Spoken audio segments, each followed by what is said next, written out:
ಅಕ್ರಮವಾಗಿ ನಡೆಯುತ್ತಿದ್ದ ಕಲ್ಲು ಗಣಿಗಾರಿಕೆಗೆ ಭೂ ಗಣಿ ವಿಜ್ಞಾನ ಅಧಿಕಾರಿಗಳು ದಾಳಿ ನಡೆಸಿದ ಘಟನೆ ಉಡುಪಿ ತಾಲೂಕಿನ ಪೆರಳಂಕಿಲದಲ್ಲಿ ನಡೆದಿದೆ.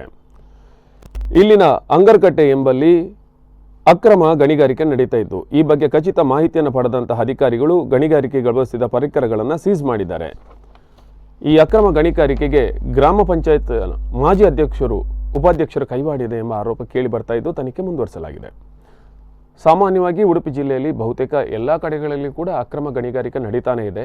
ದೂರು ಕೊಟ್ಟರೂ ಕೂಡ ಕೆಲವೊಮ್ಮೆ ಅಧಿಕಾರಿಗಳು ಹೋಗೋದಿಲ್ಲ, ಅಧಿಕಾರಿ ಹೋದಾಗ ಕೆಲವೊಮ್ಮೆ ಅಲ್ಲಿ ಯಾರು ಇರೋದಿಲ್ಲ. ಇಂಥ ಪರಿಸ್ಥಿತಿ ಆಗಿದ್ರೂ ಕೂಡ ಸಾರ್ವಜನಿಕರು ಸಾಕಷ್ಟು ಈ ಬಗ್ಗೆ ದೂರನ್ನು ನೀಡುತ್ತಾನೇ ಇದ್ದಾರೆ. ಬಹುತೇಕ ಕೆಲವು ಕಡೆ ಕೆಂಪು ಕಲ್ಲು ಕೋರಿಗಳಿದ್ರೆ ಇನ್ನು ಕಡೆ ಕರಿಗಲ್ಲಿನ ಕೋರೆಗಳು ಕೂಡ ಇಂತಹ ಒಂದು ಅಕ್ರಮಗಳು ನಡೀತಾನೆ ಇವೆ. ಅಂತೂ ಇಂತೂ ನಮ್ಮ ಪ್ರಾಕೃತಿಕ ಸಂಪತ್ತಿನ ಲೂಟಿ ನಿರಂತರವಾಗಿ ಮುಂದುವರಿತಾನೆ ಇದೆ.